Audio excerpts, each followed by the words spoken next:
Hey guys, so for today's video, I'll be talking about something personal and intimate and probably a bit controversial because I posted something on my personal Facebook account recently and a lot of my friends have different reactions. It was so funny. And the reason behind is because I posted my underarm and I asked some of my friends if they wanted me to make a vlog about how I take care of my underarms. And it's so funny because a lot of Filipino women had concerns or issues about this. And I'm turning 42, especially when you get older. Sometimes some things are just left uncared for, if that's the right term. So if you're watching this, you're probably wondering how I take care of my underarms and you're probably curious about it and you want to try it. So if you want to know how I take care of my underarms, funny as it seems, then stick around and watch.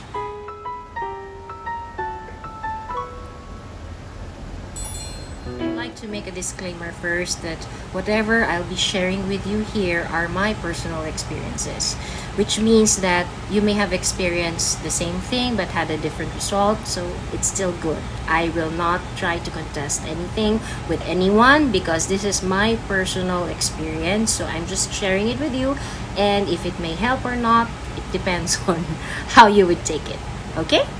So I would like to share with you the 5 things that I did to my underarms or tried with my underarms while growing up. So I started having underarm hair at the age of 12, 13, puberty stage, and it was not a good experience because I didn't know how to take care of it back then. And in fact, it was so funny because my mom actually took out a blackhead out of my underarm. So based on that situation, I told myself that this is not good, Jean. You really have to take care of your hygiene. And I was the active kid because I was a gymnast, I was a table tennis player, I was also part of the dance club. So I had everything going on, and so it was really hard for me to think of my hygiene at that age. Plus the fact that I didn't really care. At that age, you won't care. I don't know, for this generation, if you're 12, 11, 12, 13, if you cared about those things, tell me, comment it down below. So anyway, the first thing that I did growing up was like any person who lived in my generation was plucking. That plucking won't change the thickness or the texture of the hair that's going to grow again. So I believed that, but then didn't happen. I mean, it came out thick still. So I trashed plucking. Plus the fact that I ended up having chicken skin, and it was so eek. I didn't like how it looked, and I think that's the reason why I got that blackhead to begin with, because the pores were open, so it's more exposed to whatever it is that's surrounding that area or that tissue. So yeah, I didn't like plucking, plus the fact it's so ouchy. Do you enjoy plucking? Comment it down below. One thing I also noticed when I was doing that plucking thing is that there were this skin discoloration, and I didn't like it. For someone who's as fair as me, and then I raised my underarms, and then why it became so dark. So that's when I started changing gears back then. Next thing I tried were depilatory creams. I'm not sure if you're familiar with it, but during that time, it's a lot less painful compared to plucking. So I tried it, and unfortunately, I was allergic to it. So I stopped. I immediately stopped. And the next one that I also tried was shaving. Now, for shaving, I got a lot of bad feedbacks during that time, and they told me that when you shave your underarm hair, it's going to come out really, really thick. So they advised me to counter it by plucking for now, and then after 2 weeks shaving, and then after another 2 weeks plucking. So it's more or less a combination of the two, but you do it on intervals.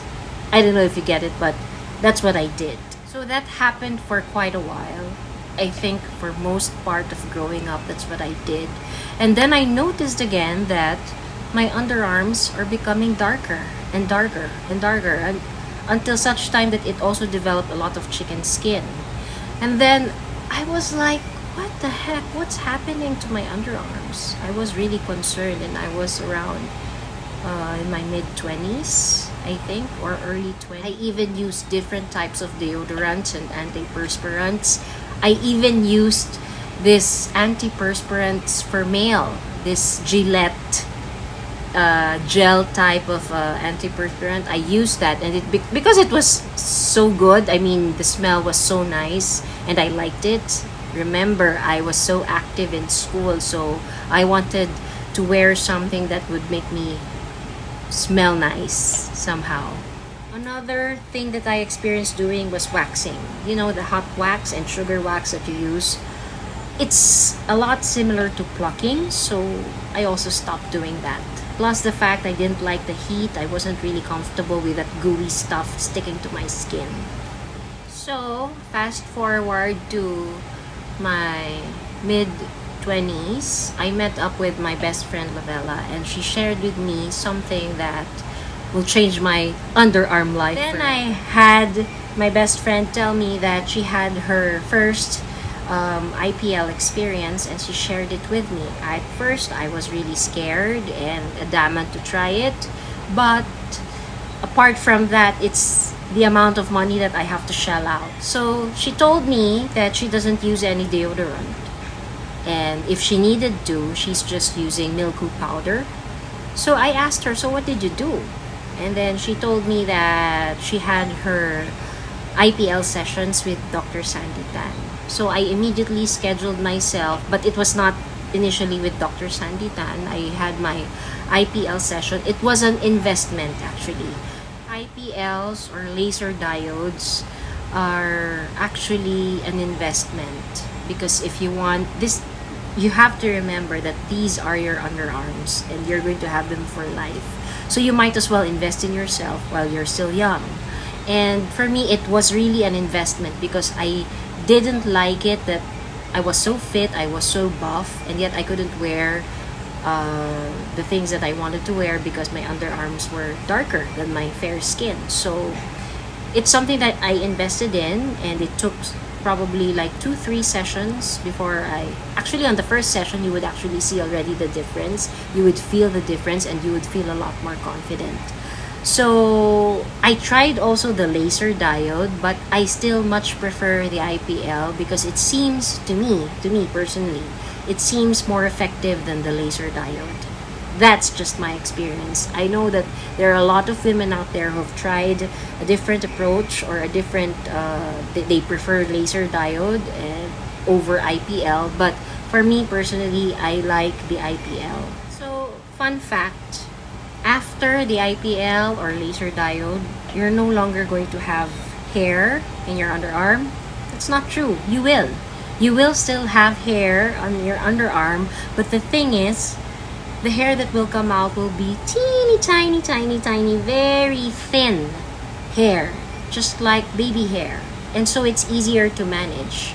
And what do? How do you manage that? So I was advised by Dr. Sandy Tan and the dermatologists that have helped me on my underarm journey that you're not supposed to actually pluck it, and you're not supposed to actually wax it.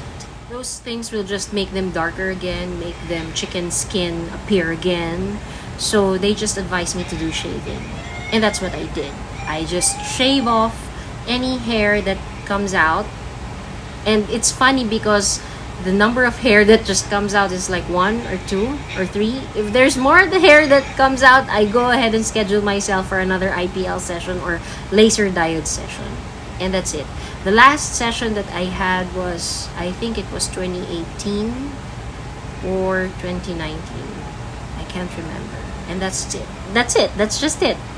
Coming from 2008 or 2008, 2007 to now, and that's something. Since 2007, I have not used or purchased any underarm product, and simply because we were also advised back then that it's better not to use it because it may become darker if you use an underarm product again, even if it says whitening, even if it says antiperspirant.